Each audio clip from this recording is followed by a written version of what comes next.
Hello అండి, అందరు ఎలా ఉన్నారు? బాగున్నారా? ఇవాల్టి వీడియోలో నేను అలసందలతో 2 రకాల కూరలను అయితే చూపించబోతున్నాను.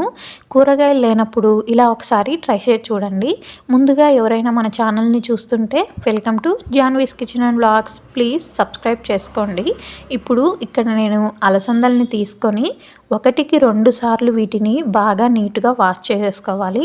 ఇలా వాష్ చేసుకున్న అలసందల్ని ఇప్పుడు ఇందులోకి తగినన్ని వాటర్ యాడ్ చేసుకోవాలి. 1 గ్లాసు ఎక్కువగానే యాడ్ చేసుకోండి, అలసందలు ఉడకడానికి మనకు టైం పడుతుంది. ఇప్పుడు అందులోనే తగినంత సాల్ట్ వేసేసి వీటిని ఉడికించేసుకోవాలి. ఉడికేటప్పుడు 1-2 సార్లు కలబెట్టేసుకోండి. అన్ని అలసందలు ఈవెన్గా కుక్ అవుతాయి. ఎక్కువగా ఉడకాల్సిన అవసరం లేదు. నేను వీడియోలో చూపిస్తున్నాను చూడండి, ఇలా ఉడికితే సరిపోతుందన్నమాట. మరీ ఎక్కువగా ఉడికితే మనకు కర్రీకి కానీ తాలింపులకు కానీ బాగోదు. ఇప్పుడు ఇలా ఉడికిన అలసందల్ని ఇలాగా చిల్లుల గిన్నెలోకి తీసుకొని వాటర్ని ఈ అలసందల్ని వేరు చేసేయండి. ఇలా ఒక పక్క 5 నిమిషాలు ఉంచామంటే ఇంకా ఏమైనా వాటర్ ఉంటే ఆ వాటర్ అన్నీ కూడా పోతాయి. ఇప్పుడు ఇలాగ 5 నిమిషాలు ఉంచేసి ఇప్పుడు మనం ఈ అలసందల వాటర్ ఉన్నాయి కదా, ఇవి వాటర్తో కూడా మనం రసం అనేది ప్రిపేర్ చేసేసుకోవచ్చు. టేస్టీగా ఉంటాయి. ఇంకెప్పుడైనా ఈ వాటర్తో రసం చేయడం చూపిస్తాను. ఇప్పుడైతే కర్రీ చేసే ప్రాసెస్లోకి వెళ్ళిపోదాం.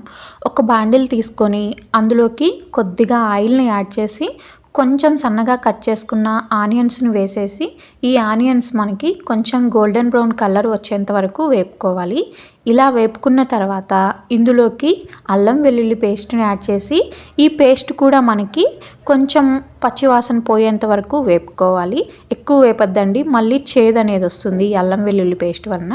ఇలాగా కొంచెంగా వేగిన తర్వాత ఇప్పుడు ఇందులోకి టమాటాలని యాడ్ చేసేసి ఈ టమాటాలని 1-2 నిమిషాలు హైలో పెట్టేసి బాగా కలబెట్టేసుకోవాలి. ఇలాగా హైలో పెట్టి కలబెట్టేసిన తర్వాత మళ్ళీ 5 నిమిషాల పాటు మూత పెట్టేసి సిమ్లో పెట్టి ఆయిల్లో బాగా ఫ్రై అవ్వనివ్వండి. 5 నిమిషాల తర్వాత మూత తీస్తే ఈ టమాటాలు ఆయిల్లో మనకి బాగా మగ్గిపోయి ఉంటాయి.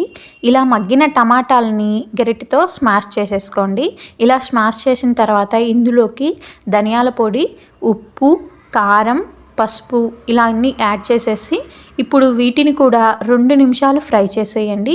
ఇలా మసాలాలన్నీ బాగా ఫ్రై చేసిన తర్వాత ఇందులోకి అలసందల్ని యాడ్ చేసి ఈ అలసందలకి ఉప్పు కారం పట్టేటట్లుగా 2 నిమిషాల పాటు వేపుకొని వీటిని మూత పెట్టేసి 5 నిమిషాలు మగ్గనివ్వండి. సిమ్లో పెట్టేసి మగ్గనివ్వండి, లేకపోతే కూర అనేది మాడిపోతుంది.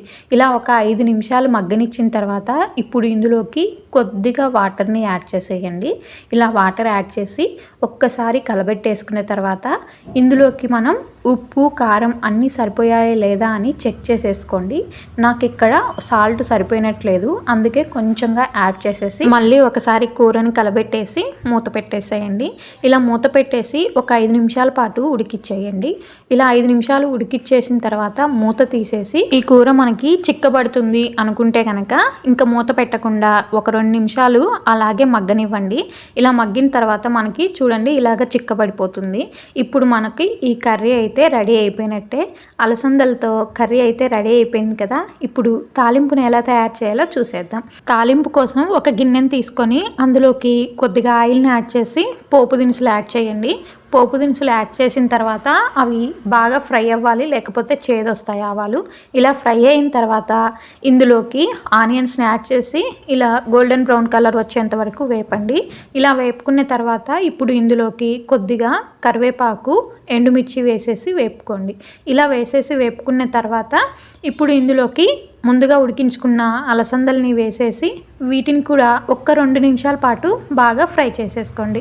ఇలా ఫ్రై చేసుకున్న అలసందల్లోకి ఇక్కడ నేను తెల్లవాయి కారం అయితే యాడ్ చేస్తున్నాను. మీకు కావాలంటే పప్పుల పొడి కానీ పచ్చిమిర్చి కచ్చా పచ్చగా దంచుకొని కూడా యాడ్ చేసేసుకోవచ్చు. నిజానికి ఇందులోకి పప్పుల పొడి కన్నా పచ్చిమిర్చి కారం కానీ ఇలా తెల్లవాయి కారం కానీ యాడ్ చేసుకోండి. టేస్ట్ మాత్రం చాలా బాగుంటుంది.